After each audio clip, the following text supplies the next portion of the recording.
All right, horror freaks and gore junkies, huddle up. You know how every year there's that one horror game that shows up out of nowhere looking too good to be true? Yeah, this is that game. And it's called ILL, or as I like to call it, the game that made Silent Hill cry in the shower. We've been watching this thing crawl out of the internet shadows for 4-5 years now. And honestly, at some point, even I thought it was just vaporware cooked up by animators who watch too many David Cronenberg films. But nope, not only is ILL real, it's just dropped a reveal at Summer Game Fest. And buddy, it's horrifyingly beautiful. And get this, I got a first look. Yep, the same devs behind Atomic Heart, they're backing this grotesque love letter to body horror.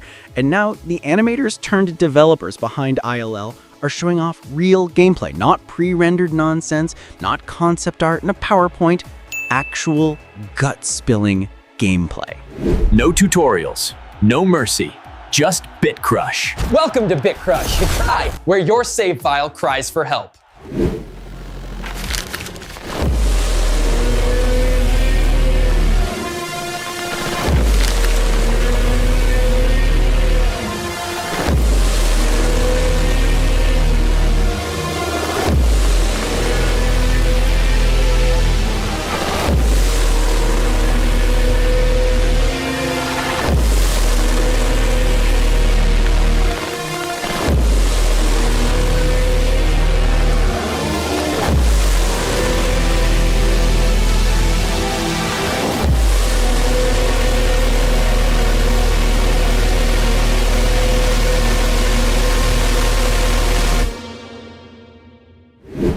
So let's talk about what they actually showed.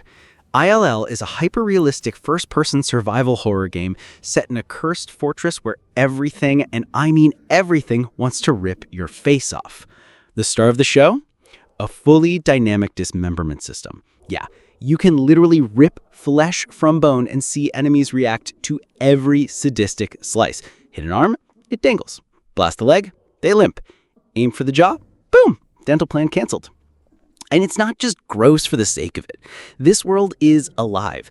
The monsters, they adapt, they mutate, they remember. The environments, they fight back.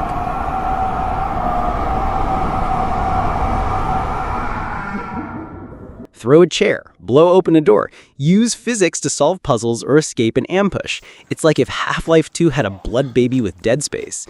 Oh, and that binaural sound design? You'll hear every single groan, whimper, and bone crunch in three-dimensional terror. This game wants to crawl into your ears and live there.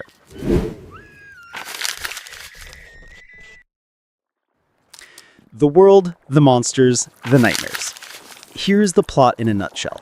A cursed research port has gone to hell, and our unlucky protagonist is dropped into the nightmare to save what matters most.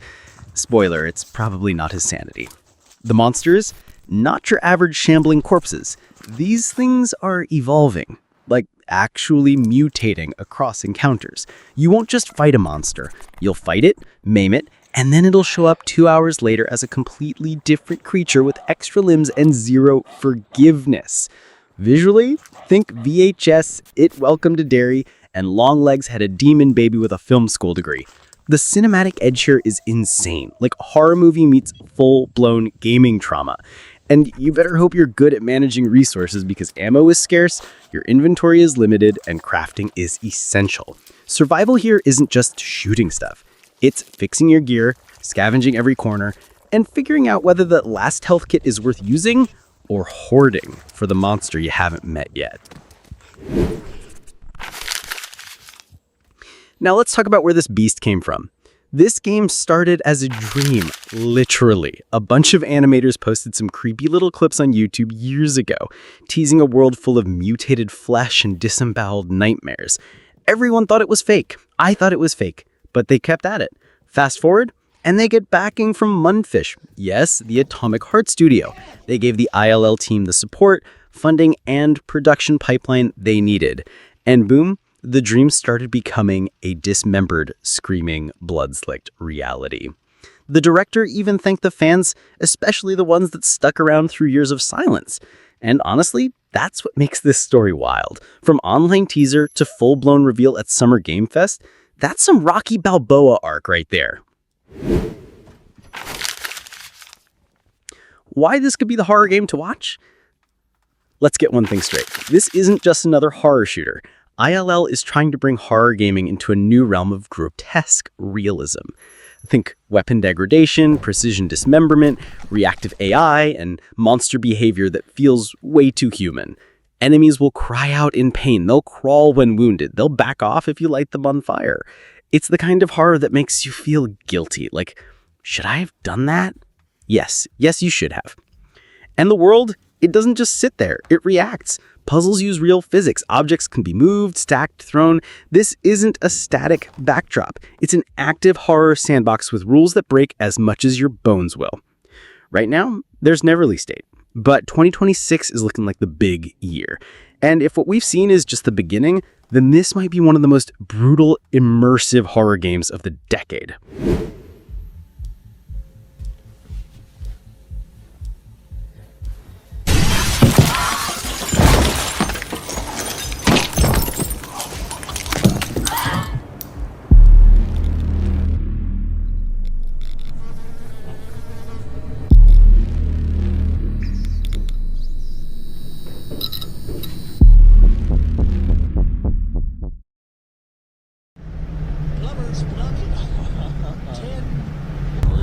Ten lords of plumbing? That's what I thought. Well, Bob Hopper doesn't know him either. Bob's got other things to do right. That's right. It's news time.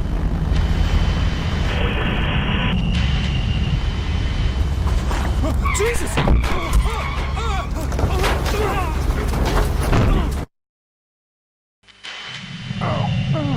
Fuck! Oh, shit!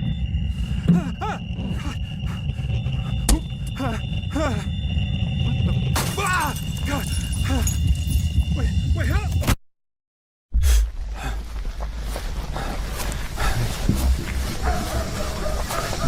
Please no. Hello? I'm so sorry. No, I didn't. So, are we ready to embrace the pain? Because ILL isn't here to scare you. It's here to scar you. I can't wait to get my hands on it, even if that means losing a few fingers in the process. If you're hyped, horrified, or just confused about how realistic gore has gotten, hit that like button, subscribe for more horror breakdowns, and drop a comment below. Do you think ILL will deliver the goods, or is it another terrifying tease? This is BitCrush, where we dissect games like it's our job because it is, and sometimes the games dissect us. See you in the shadows, gamers.